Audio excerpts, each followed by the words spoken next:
এখানে খোয়াইয়ে প্রহরমোড়া নাকা পয়েন্টে আপনার একটা সাসপেক্টেড গাড়ি আমরা ডিটেইন করি।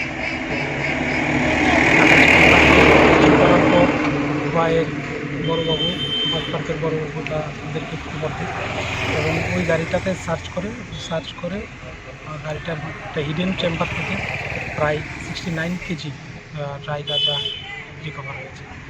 স্যার কেউ কি অ্যারেস্ট হয়েছে? না, ওই যখনই গাড়িটাকে থামানোর জন্য অ্যাপ্রোচ করা হয়েছিল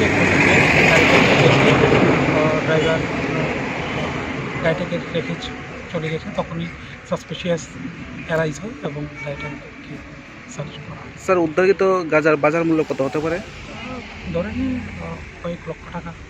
এগুলি তো কালো মার্কেটের ব্যাপার, ডেফিনেট প্রাইস হয় না, কয়েক লক্ষ টাকা।